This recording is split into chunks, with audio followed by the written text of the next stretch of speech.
lagi di Podcast Telco. Telco. Kalian sebelum kita mulai nih podcastnya ya, kalian tuh asing gak sih ngeliat kita? Asing gak sih kayaknya lihat kita di Podcast Telco episode kali ini? Seharusnya sih asing ya, Iya. karena kan sebelumnya itu abang-abang ganteng tuh yang jadi Host hostnya. ya, betul. Kali Sekarang ini tuh cewek-cewek cewek-cewek gemes. Ya pokoknya gitu deh. cetar membahana ya. Nah sebelum itu kita memperkenalkan diri nggak sih supaya teman-teman Telkotizen tuh tahu gitu loh. Betul, harus dong. Oke. Karena tak kenal, Nah kata saya. saya nggak bisa ta'aruf. Ah, itu oke. Cukup. Oke, dimulai dari kamu dulu deh. Boleh, perkenalkan aku Cynthia. Nah halo semua, perkenalkan kalau aku Jean.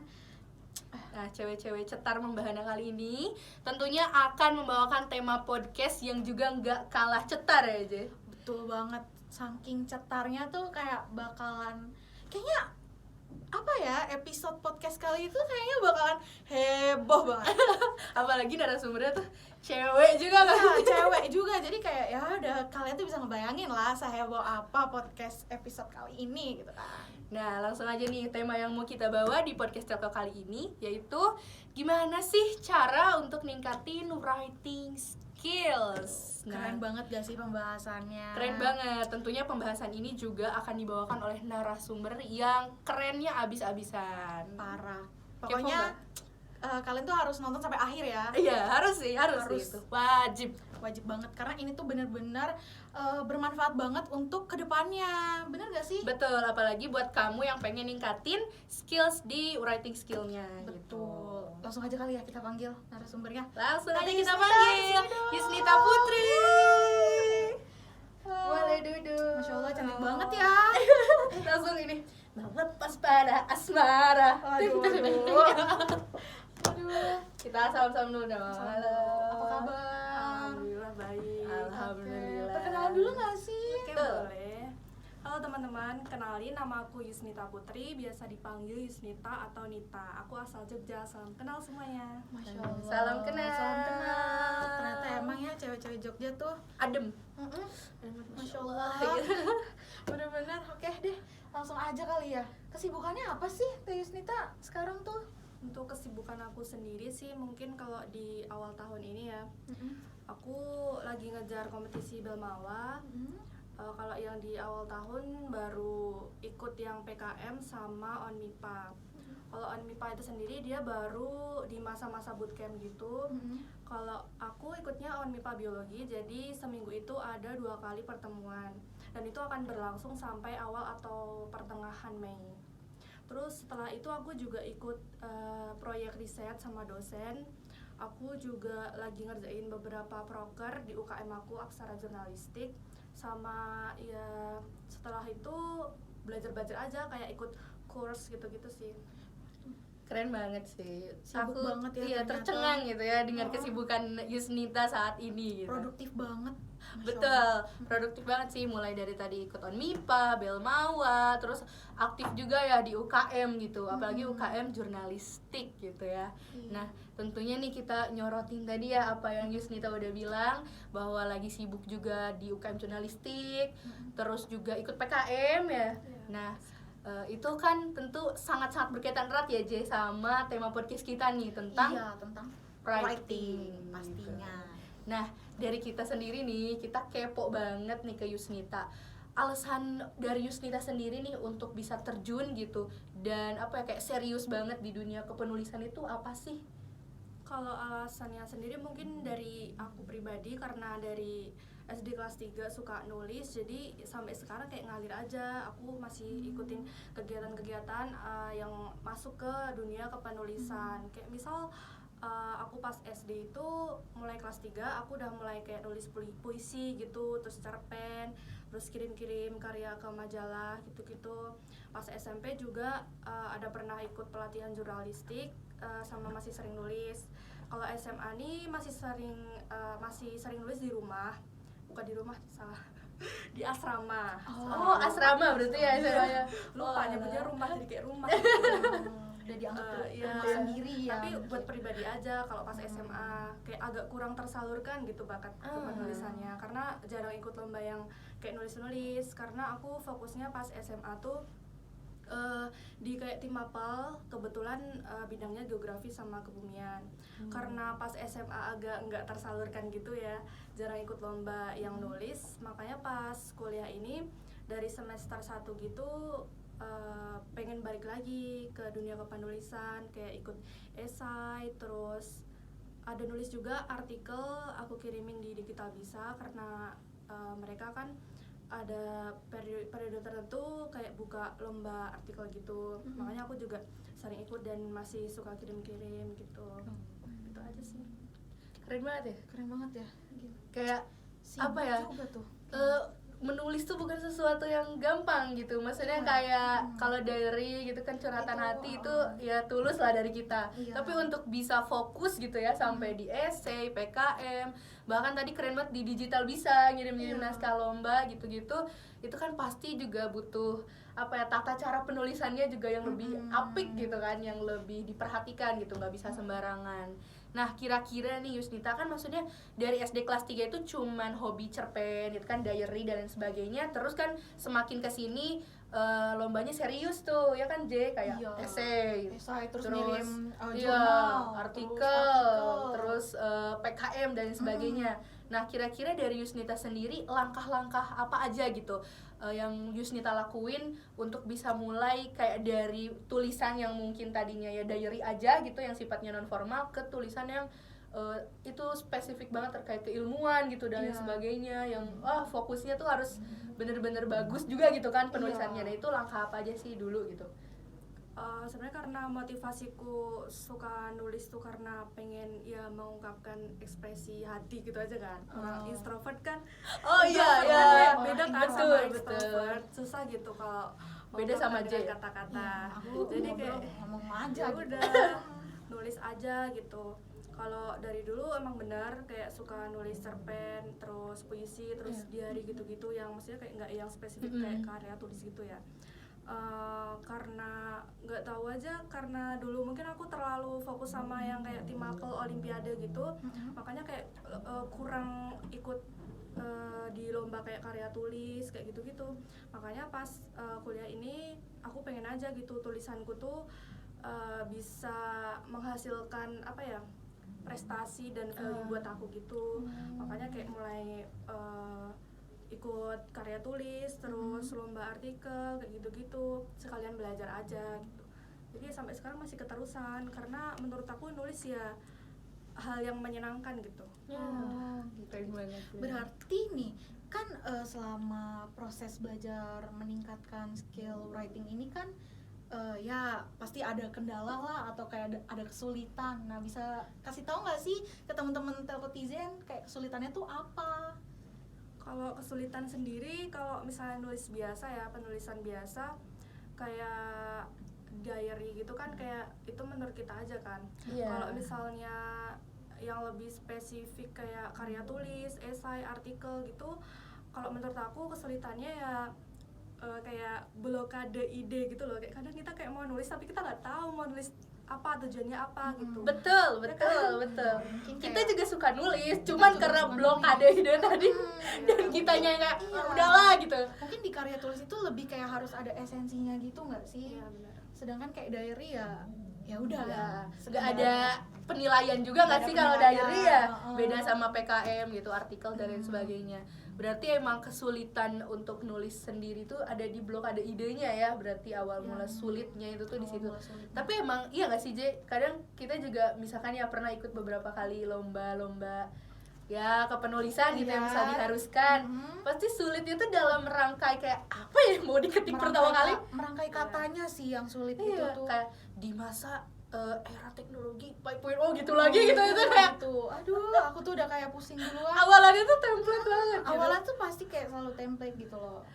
Melihat era globalisasi Pasti kayak awalnya itu aja nggak sih kalau kita yang nulis gitu. Beda banget pasti ya sama karya-karya yang Yusnita udah pernah buat. Betul. Berarti kalau dari Yusnita sendiri cara solve problem yang tadi blokade ide nih, kayak bingung kan menulis apa. Nah, itu gimana cara bisa akhirnya nulis gitu, misalnya kayak dimulai tulisannya dan sampai akhir gitu rampung selesai, gimana tuh cara-caranya?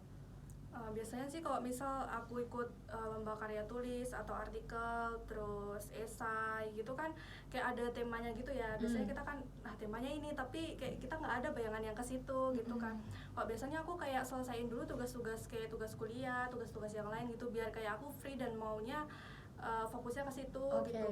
Dan kadang aku tuh kayak nggak bisa kalau misalnya masih ada pikiran di lain-lain tuh kayak biar Sulit, gitu, betul, ya. betul. Makanya aku kayak tenangin diri dulu, terus baru cari ide. Nah kalau misalnya emang buntu ya biasanya aku kayak konsultasi atau bertukar ide ke misal teman. Kalau misalnya ada kan kayak lomba-lomba yang kelompokan gitu, bisa tanya ke anggota kelompok lain, atau enggak tanya ke cutting yang udah pernah ikut lomba itu.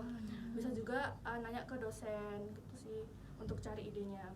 Oke, berarti intinya tips juga nih buat Elkotizen, kalau dirasa mau misal ikut PKM terus ngirim artikel dan sebagainya buntu, itu jangan nyerah gitu ya. Jangan kayak Benar. langsung aduh bagaimana ini, Mengundurkan diri aja. langsung udah mundurin diri aja, jangan Jangan. gak boleh nyerah. Betul, harus ya apa yang tadi Yusita bilang, misalnya kayak kita mungkin bisa kerjain dulu tugas-tugas yang kayaknya mungkin bisa dari situ gitu. Kenapa Iya, kita buntunya? Selain dulu tugas-tugas yang lain, atau kayak mungkin refreshing gitu ya, kemana dulu cari angin gitu. Apa sih bahasanya tuh kalau anak zaman sekarang ngomongnya healing? Oh iya, Coba healing dulu. Betul, nanti nemu referensi baru. Mm-mm. Tapi jujur iya sih, dulu juga aku pernah tuh ngerjain tugas gitu kan, kayak harus ngolah data, dan misalnya itu nggak bisa banget aku kayak gitu kan, nggak, belum pernah. Sampai akhirnya ditinggalin tuh dalam jangka waktu beberapa lama, terus healing lah tuh. Main tuh ke daerah Dago, dingin kan ya, dingin. Pulang-pulang dari sana kepikiran kayak, oh kayaknya ini bisa deh kayak gini. Kayak itu bermanfaat Jadi banget. karena kedinginan langsung dapat ide. Karena lebih ke suasananya asri gitu, sejuk gitu kan biasanya daerah sini kayak panas gitu. Bojong soang ya Pak. Iya, Kayak romantik ide gitu betul. kan. Kita datang ke daerah-daerah sejuk kayak, oh iya kayaknya harusnya gini. Itu betul sih gitu apa yang Yusnita bilang. Kalaupun gitu lagi, aduh kantong kering akhir bulan nggak bisa healing gitu. Nah kayak tadi Yusnita, kita tanya ke teman gitu, kita tanya ke dosen, ke cutting. Jangan malu ya untuk bertanya. Intinya tuh kalau misalnya kita mau memulai sesuatu harus konsisten lah sampai akhir gitu. Betul. Bertanggung jawab atas pilihan yang telah kalian ambil. Aduh, bijak banget. Jen 2023. Nah, bahas tentang konsisten nih. Kan Yusnita tadi bilang kalau misalnya dari SD itu udah tertarik menulis, tapi di SMA itu sempet bahasanya vakum ya, berhenti Iya, sementara iya. dulu, sampai akhirnya pas kuliah sekarang ini Digas lagi gitu skill writingnya. Itu kok bisa gitu loh, maksudnya kayak kok malah untuk memilih menulis lagi gitu. Iya, bisa konsisten. Enggak Iya, kayak konsisten lah, udahlah maksudnya. di SMA juga udah berhenti Iya, gitu. Jadinya ya kuliah kenapa- juga nggak usah gitu. Kenapa tidak mencoba kayak mencari yang lain gitu? Apa karena udah jatuh cinta banget nih sama writing gitu loh? Oh, kalau untuk itu sih karena justru karena pas SMA itu kayak vakum tuh bukan karena aku nggak mau, tapi karena keadaannya aja gitu loh. Iya. Terpaksa. Iya. Padahal sebenarnya masih Cinta mau banget Kayak gitu masih ya. cinta banget sama Makanya writing. sekarang kayak pengen gas aja gitu loh. Betul. pengen berprestasi melalui tulisan gitu aja sih. Sebenarnya kayak kalau kenapa milih nulis, yang pertama emang karena suka, yang kedua tuh sebenarnya udah nyoba-nyoba gitu, kayak ikut lomba yang lain, cuman nyamannya aja di nulis. Kalau dari SD tuh sebenarnya udah sering ikut lomba, tapi kalau mungkin di SD tuh fokusnya kayak lomba lukis gitu-gitu, gambar gitu-gitu, terus cerita bergambar gitu-gitu. Ya ada teksnya sih. Kalau SMP juga masih kayak yang di bidang seni gitu. SMA tim apel doang, SMA olim doang. Nah, kuliah ini kayak campur-campur aja gitu. Kadang ikut lomba poster, terus penulisan nih bisa karya tulis, terus esai, artikel, atau yang kayak model puisi atau cerpen gitu. Cuman kalau sekarang aku pengen kejar Belmawa karena yang pertama tuh tuntutan beasiswaku kan.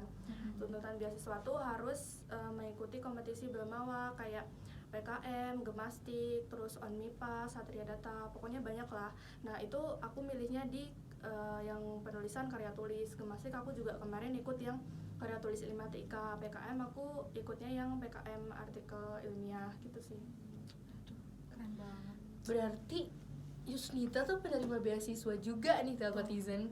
Iya, Iya gak sih? aku Iya. shock banget loh ternyata. Wah, aku Keren lagi banget speechless ya. banget. Coba Keren boleh banget. di-spill nih penerima beasiswa. Tapi sebenarnya teman-teman Telkotizen udah tahu Udah sih. tahu lah, siapa sih yang nggak tahu? Siapa yang nggak tahu ini Yusnita? penerima beasiswa apa? Tapi coba di-spill lagi deh gitu. Siapa Coba tahu belum di-spill. lihat posternya. Siapa tahu belum lihat. Boleh. Coba-coba Kebetulan spill. aku ikut beasiswa itu Aparti BUMN. Jadi Aparti BUMN ini diselenggarakan oleh Aliansi Perguruan Tinggi berbasis BUMN. Dia ada 9 perguruan tinggi. Pendirinya itu sebenarnya ada 5 termasuk Telkom University. Keren banget gak sih? Keren banget sih. Keren Bangga banget jadi anak Telyu ya. Iya. Telyu Pride gitu. Apalagi Telkom anak Pride. Telko gitu. Apalagi anak Telko. Gitu. Terus kok kebetulan kalau di angkatan aku ya 2021 tuh berarti Aparti Gen 3 itu penerimanya ada 5 orang. Tapi beda-beda sih. Angkatan sebelumnya ada yang kurang dari 5, terus angkatan setelahnya ada yang lebih dari 5 gitu. Jadi kebijakannya kayak ganti-ganti gitu untuk penerimanya sendiri. Oke deh. Keren banget sih. Itu kayak beasiswa loh J, bukan hal yang main-main gitu Beasiswa ya. tuh. Kayak kuliah kita udah dijamin banget meskipun kayak banyak tuntutannya kayak tadi ya harus Iya. Belmawa, Gemastik dan sebagainya. Tapi kalau kita lihat dari sisi positifnya kan itu juga ya yang apa ya ningkatin value kita juga nggak sih gitu. Iya. Dengan maksudnya kan Yusnita juga memang sudah suka di dunia kepenulisan gitu. Jadi bisa lebih apa namanya fokus juga gitu ikut di Belmawa atau PKM dan sebagainya tuh seneng juga gitu dari Yusnitanya nggak ada beban gitu. Keren banget sih. Terus juga ini kayak tadi kan prestasi beasiswa udah kita tahu nih ya. Iya. Terus yang kita tahu juga kita kan pernah ikut ya J yang PKM internal. Oh, Tapi iya. kan kita nggak menang ya Kita nggak gitu. menang ya, kebetulan. Nah, terus Yusnita jadi salah satu kandidat juga yang masuk top 5 PKM kalau nggak salah 2021 juga ya. Ya, Pernah 21 masuk juga kan? Iya tuh. Top 5 PKM di HMTT internal. Terus tadi juga Gemastik ya. Gemastik juga kan di karya tulis nggak sih? Ya, karya tulis. Nah, kira-kira selain yang kita tahu itu ya, kira-kira spill dong gitu ke Telkotizen apalagi nih prestasi yang Yusnita raih di dunia kepenulisan gitu. Kalau di dunia kepenulisan sendiri sih selain Gemastik yang karya tulis, terus PKM internal HMTT ya 2021 sama 2022 aku ikut esai sih sama kebanyakan tuh olimpiade. Wah, Aku kebetulan ngambilnya yang biologi, terus kebumian sama geografi, lanjutin yang SMA. Makanya aku pas kemarin tahun 2021 tuh aku ikut ONMIPA biologi tapi baru sampai tingkat wilayah dan sekarang masih ikut lagi sih, masih bootcamp. Jadi kalau misalnya penulisan lebih ke karya tulis di Belmawa, sama kalau yang non karya tulis tuh esai, terus yang kalau non perlombaan itu lebih ke kayak artikel gitu. Oke. Berarti apa ya di perlombaan maupun gak perlombaan tuh dunia menulis sudah melekat banget lah ya misalnya di kehidupan Yusnita kayak ya lomba PKM nggak lomba pun kan ngirim-ngirim artikel gitu kan nulis diary dan lain sebagainya. Nah kira-kira nih karena kita tahu kan Yusnita udah juga sering ikut lomba nulis gitu ya tadi esai dan sebagainya, mungkin bisa di-spill ke Telkotizen persiapan yang Yusnita lakuin sebelum lomba gitu terkait ya esai PKM yang pokoknya yang di dunia kepenulisan itu apa aja sih yang maksudnya harus disiapkan gitu. Kalau persiapannya sendiri sih kalau aku ya biasanya aku kayak nyari-nyari referensi lomba tuh bisa dari sosial media, temen ataupun dosen. Kadang kayak dosen ngasih tahu kita gitu mau ngajakin proyek atau lomba gitu. Untuk selain itu karena aku ikut UKM Search, biasanya kan mereka ngasih info lomba gitu. Nah di situ kan kalau yang karya tulis atau esai yang mungkin aku tertarik, aku bakal note buat aku gitu untuk nanti bisa ikut atau enggak gitu. Terus setelah itu kayak misal aku udah memutuskan kayak pengen di bulan ini pengen ikut lomba ini gitu. Kalau yang lomba yang kepenulisan aku bakal kayak cari tahu dulu ketentuannya kayak gimana, terus persyaratannya gitu. Kita harus lengkapin semua dokumennya dan patuhi semua ketentuannya. Kayak kadang misal kalau lomba karya tulis gitu ada ketentuannya. Nah, itu mulai dari kayak huruf, terus apa namanya itu spasi gitu-gitu ya, ya. spasi juga Iya, harus iya. diperhatiin karena itu masuk ke penilaian, contohnya kayak PKN gitu kan. Iya. Pasti review dari Ditmawa juga format sesuai ketentuan atau enggak kayak gitu. Jadi kayak SPOK gitu ya yang Iya. harus diperhatiin ya. Berarti nilai bahasa Indonesianya tuh harus bagus. Jangan-jangan nih Yusnita nih 100 terus nih nilai bahasa Indonesianya. Karena sering nulis. Coba gimana tuh? apanya? Nilai bahasa Indonesia. Gak tahu kan baru semester ini. Oh. Zaman SMA berapa? Zaman SMA deh berapa nilai bahasa Indonesianya? SMA nggak ada itu. Nggak ada bahasa Indonesia? Ada, Ada. cuman nggak ada Nggak ujian. ada. nggak ada Oh, ujian. nggak ada ujiannya. Tapi ya kayaknya pasti bagus sih Ya maksudnya. udahlah pasti bagus. Dilihat dari kecil udah sering nulis ya. Dia mulai dari 3 SD loh guys.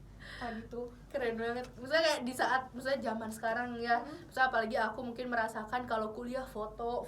Misalnya kayak materi dosen jelasin kan kayak foto cekrek ketimbun nanti ujian hilang aja. Gitu ketutupan kan. sama foto selfie kita. Tapi mungkin kalau kita udah hobi nulis, ya kan pasti Yusnita mungkin lebih tipe orang yang sering nulis gitu, nulis materi terkait di misalnya dosen jelasin materi atau dosen. sebagainya. Enggak juga sih, maksudnya emang nulis, tapi kalau lagi males dan tergantung kalau misalnya apa namanya materinya tuh enggak apa ya, enggak Nggak apa ya, terlalu enggak urgent masuk, gitu. bukan terlalu Semua urgent sih maksudnya emang. kayak mungkin kalau di aku nggak bisa nerima materi itu kalau melalui tulisan, kadang melalui video atau Oh iya. dari penjelasan orang lain gitu kayak beda-beda, cuman emang mayoritas nulis sih. Berarti setidaknya aku sama Yusnita ada kesamaan lah. Iya. Visual ya, dengerinnya visual gitu. Dengarnya visual gitu. Tapi mayoritasnya lebih nulis lah ya gitu, lebih sering ke nulisnya. Sering Keren nulis. sih, keren sih.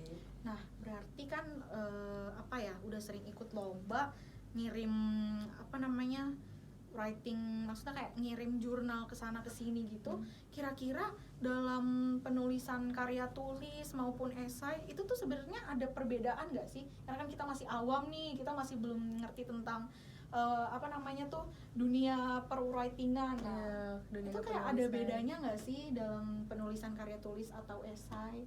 Kalau penulisan sendiri tuh kayak sifatnya kayak lebih general gitu kan, kayak kalau esai itu sebenarnya masuk ke penulisan. Kayak penulisan tuh ada macam-macam, kayak misal penulisan artikel, cerpen, puisi, terus kalau di berita nih ada headline, terus feature, terus ada karya tulis juga. Nah, jadi kalau misalnya penulisan tuh kayak apa ya, topiknya tuh lebih luas aja gitu, terus kayak gaya penulisannya kayak terserah kita. Sedangkan kalau lebih ke spesifik lagi kayak misal esai, karya tulis, terus artikel gitu, ketentuannya akan lebih rinci lagi, terus topiknya pasti dia akan berfokus ke tema tertentu gitu. Misalnya kalau misal apa ya, esai gitu kan dia ada yang esai ilmiah sama esai populer gitu kan. Jadi itu pasti isinya beda gitu. Cuman kalau misalnya esai sendiri tuh umumnya dia terdiri dari 3 bagian, kayak pendahuluan, terus isi sama penutup. Sedangkan kalau misalnya isi itu terdiri dari kayak penjelasan gagasan-gagasan kita gitu. Berarti yang esai ilmiah tuh lebih berstruktur lah ya bahasanya. Dan nggak boleh sembarangan juga ya apa yang ditulisin, Iya, kayak nggak soalnya bisa ilmiah. nulis opini gitu. Menurut saya gitu ya. Berarti harus berdasarkan jurnal ya, nggak boleh sembarangan main asal masukin nih. Iya, betul banget. Kalau penulisan opini kan kayak lebih ke opini kita atau opini orang lain gitu. Karya tulis lebih rinci Iya, lagi, rinci pasti lagi. ketentuannya. Terus kalau misalnya artikel nih tergantung sih, misal kita mau kirim artikel ke media massa atau ke kemanapun itu, pasti mereka akan jelasin kayak nerimanya tuh artikel yang kayak mana, misal angle-nya kayak mana, sudut pandangnya kayak mana. Kan ada yang kayak misal apa ya, artikel tuh bisa dikemas kayak model cerpen gitu, bisa artikel yang terserah gaya penulisan kita sih, bisa kayak cerpen tadi atau enggak yang opini gitu, kayak macam-macam gitu. Jadi tergantung ketentuannya. Oke deh, berarti kira-kira nih untuk Teh Yusnita, astagfirullah. Kira-kira kalau misalnya nih para anak-anak telco Tizen itu kalau yang baru mau nyemplung lah bahasanya, mau ke dunia perwritingan, kira-kira hal yang harus mereka lakuin di pertama kali itu apa sih?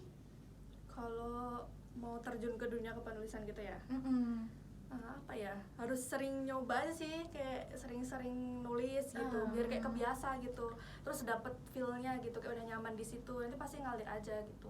Kalau masalah apa ya, ketentuan atau tata caranya tuh pasti bisa dipelajari gitu. Gitu aja sih. Itu aja. Oke. Baiklah kalau kayak gitu berarti ibaratnya maksudnya untuk terjun di dunia kepenulisan itu sendiri tuh nggak ada syarat bakunya ya, Gak ada, semua bisa. semua pasti bisa. semua pasti Semua bisa pasti asalkan bisa. kalian konsisten ya guys. Betul, aku dan kamu pasti bisa untuk bisa ibaratnya sama lah kayak Yusnita tadi, misalkan ingin menghasilkan prestasi gitu dari tulisan-tulisan kita, gagasan-gagasan yang kita pikirkan gitu. Karena pasti kalian juga tuh mungkin pernah punya gitu kan ide menarik, ide cemerlang dan sebagainya, tapi kadang mungkin bingung gitu harus disalurinnya gimana, nulisnya gimana dan sebagainya. Nah caranya ya coba dulu aja. Coba dulu aja. Bagi kalian yang baru mau nyemplung juga, belum ada kata terlambat, masih bisa asalkan kalian itu berusaha dan selalu konsisten sama skill yang mau kalian kembangin. Betul banget. Nah berusahanya juga, maksudnya jangan satu usaha doang ya. Iya. Kayak Yusnita tadi, sebuntu-buntunya maksudnya apa yang mau kita lakuin, usahanya jangan cuma satu gitu. Betul. Jangan cuma misal nyari di internet, nggak ada, udahlah Nah, gitu internet ya. nggak ada, coba kalian pergi healing, siapa tahu nemu ide. Betul, nggak kayak gitu tadi, coba tanya-tanya ke teman gitu ya. Iya, Ke dosen juga jangan malu-malu ya. Iya. Maksudnya mereka juga kalau misalkan untuk mahasiswa yang ingin mengembangkan prestasi gitu, misalnya yang dilihat lah misalkan kan sama dosen juga, wah ini kayaknya tertarik gitu anaknya ke penulisan, pasti akan dibimbing gitu kan sama Dibimbing, mereka juga. dibantu. Betul, pasti bakal open. Apalagi juga Yusnita tadi ikut lab riset dosen juga kan. Ya tuh, banyak banget sebenarnya kesempatan di sekitar kita yang kadang gak kita sadarin gitu ya buat Iya. bisa terjun lebih lanjut ke dunia kepenulisan. Nggak salah kan ya nyoba-nyoba. Nggak salah sih. Gagal juga nggak apa-apa, yang Betul. penting kita udah coba. Dan siapa tahu kalau misalnya kalian emang ada salah satu yang cocok, kenapa nggak coba kalian kembangin. Betul, siapa tahu kan, maksudnya Iya, nyoba dulu banyak ternyata tahu. cocok kayak Yusnita di dunia kepenulisan, nantinya bisa nganterin kalian juga ke banyak prestasi gitu. Betul. Beasiswa seperti BUMN juga mungkin kan bisa aja salah satu faktor yang Yusnita dapetin juga dari segi kepenulisan juga kan. Biasanya aku tahu beasiswa kan harus ngumpul-ngumpulin juga esai, resume gitu-gitu kan, maksudnya berkas-berkas dan sebagainya. Selain mungkin dari sisi tes akademiknya yang emang udah mantep banget, pasti kan dari segi misalnya kepenulisan juga yang kayak Yusnita mungkin ngirimin, siapa tahu ada, biasanya tuh beasiswa tuh kan suka ada ketentuan misalkan harus bikin apa gitu, artikel apa, ada nggak sih kemarin?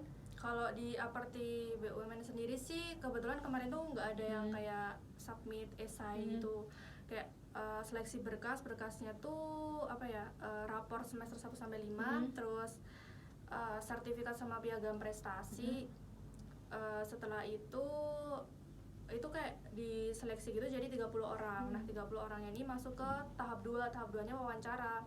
Habis itu udah, tapi kalau sebelumnya itu ada tes tertulis. Kemudian kalau pas angkatanku nggak ada. Tapi sebelumnya ada tes ya, tulis menulis itulah gitu, ada yang berhubungan sama apa ya, yang buat masuk ke penulisan Iya, betul. Kebetulan kalau misalnya kayak beasiswa unggulan gitu, dia ada kan kayak bikin esai gitu. benar. Kadang suka Tergantung. ngestaknya di situ sih, kayak di nyari essay. idenya pasti sih. Iya, nyari idenya. Tapi ya balik lagi sih tadi, intinya mah konsisten gitu. Misalnya jangan cepat nyerah, karena ya apa yang tadi kata Yusnita bilang, semua orang tuh pasti bisa terjun di dunia kepenulisan. Tergantung seberapa konsistennya kita gitu, dan seberapa kita mau mencoba gitu untuk bisa jadi ahli di satu bidang. Kan maksudnya kita nggak tiba-tiba brojol langsung bisa gitu kan, Pasti kayak perlu waktu, proses, dan betul. proses yang ya emang lumayan panjang, cuma Betul. itu worth it kok kalau kalian kerjain gitu. betul. Oke deh, kalau gitu gimana nih? Udah selesai? Apa kita akhiri aja nih podcast kali ini? Aduh, tapi kayak seru banget gak sih? Padahal ini Terlalu masih seru banget ya sih, untuk Bang. bisa ngobrol-ngobrol terkait dunia kepenulisan gitu, sama apalagi sama Yusnita yang bisa kita bilang udah ahlinya lah Udah gitu. ahlinya, expertnya gitu. Expert banget dengan tadi prestasinya PKM, terus Gemastik juga karya tulis, terus kontributor artikel juga di Digital Bisa dan sebagainya. Kita kayak dikasih banyak banget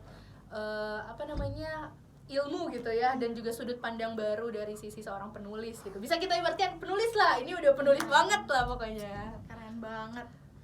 mungkin ini deh, maksudnya di sesi-sesi terakhir ini mungkin dari Yusnita sendiri ada harapan atau enggak, kalau bukan harapan apa ya, kayak misalkan motivasi gitu kan, motivasi buat Telkotizen yang mau terjun di dunia kepenulisan, kira-kira apa gitu motivasinya dari Yusnita Putri ini, apa kira-kira? Motivasinya apa ya? motivasinya apa ya? Kalau misal kalian menginginkan sesuatu gitu, kalian harus memperjuangkannya secara optimal dan kalian harus berani mencoba. Kadang kita kayak ragu-ragu gitu kan. Jadi sebenarnya apa yang ada di dalam diri kalian itu bakal lebih kuat daripada apa yang ada di sekitar kalian. Jadi kekuatan itu ada di dalam diri kalian sendiri. Jadi selamat mencoba dan selamat berjuang. Pokoknya harus pantang menyerah lah kalau misalnya punya keinginan gitu. Jangan takut gagal pokoknya gitu. Betul banget, tapi beneran menyentuh banget sih. Pokoknya intinya ibaratnya diri kita tuh lebih kuat dari apa yang kita bayangin. Benar. Kalian pasti lebih bisa dari, misalnya kayak dari apa yang kalian bayangkan gitu, kayak nggak bisa, padahal belum coba aja terlalu gitu. pesimis ya mungkin karena takut gagal mungkin. Cuma nggak apa-apa guys, gagal itu bukan suatu ya benar-benar kegagalan gitu. Justru itu adalah sebuah awalan kalian untuk bisa apa ya bahasanya tuh, Kayak meraih kemenangan gitu. Betul itulah banget. bahasanya. Aduh sayang banget nih udah di ujung acara podcast kita. Betul. Harapan dari kita ya, semoga teman-teman Telkotizen yang udah dengerin podcast kita kali ini bisa kayak menyerap lah ilmu-ilmu yang udah ada di podcast ini yang disampaikan dari Yusnita. Terus juga kita harap bisa jadi motivasi juga ya untuk teman-teman yang mau mulai nulis di dunia kepenulisan, bisa jadi salah satu motivasi dan acuan juga gitu. Kalau misalkan mereka mau nanya-nanya Yusnita lebih detail gitu secara pribadi, boleh nggak sih kira-kira? Boleh banget. Boleh. Kalau Melalui misalnya apa mau tuh nanya. Kak? Mungkin bisa lah melalui Instagram atau enggak LinkedIn, atau bisa lah cari kontak aku melalui siapa ya? Cynthia mungkin bisa. Boleh. Sepertinya notifnya Dan Cynthia bakalan akan penuh banget nih ya sepertinya. Ya, mungkin itu aja sih. Aku juga sebagai masih seorang yang masih belajar, mungkin minta maaf kalau misalnya aku banyak kesalahan dalam menyampaikan. Kalian bisa feel free buat koreksi aku. Kita sama-sama belajar aja lah. Belajar kita tuh. Iya. Betul Oke deh. banget. Dari kita juga ya. Dari Kita juga minta maaf mohon juga nih maaf. kalau misalkan di podcast kali ini masih banyak ya Masih kekurangannya banyak gitu ya. kekurangan, atau kayak mungkin dari bahasa kita masih ada yang kurang dimengerti. Iya, terlalu heboh. Terlalu heboh jadi kayak Biasa susah ciwi-ciwi kan. Ya euforia itu heboh gitu. Iya. Kita mau ngucapin makasih banyak buat Telkotizen yang udah stay nonton podcast ini sampai menit keberapa ini? Mungkin kayak menit belasan lah ya. Menit belasan Menit ya, belasan ini sepertinya. gak kerasa banget. Gak Kita kerasa udah banget ada di penghujung acara. Sedih. Ya udah nggak apa-apa. Nah, mungkin kita ketemu lagi insya Allah ya. Insya Allah di episode Di selanjutnya. episode Telko Podcast selanjutnya. Selanjutnya. Jangan lupa terus saksikan Telko Podcast di channel YouTube-nya HMTT. Telko. Dan jangan lupa di subscribe. Jangan Terus lupa dikasih like. betul, like training. Dari kita mungkin pamit undur diri. kali ya. Sampai sini aja mungkin podcastnya. Sampai bertemu di episode-episode podcast Telko lainnya. Dadah semua. Makasih teman-teman Telkotizen. Wassalamualaikum warahmatullahi wabarakatuh.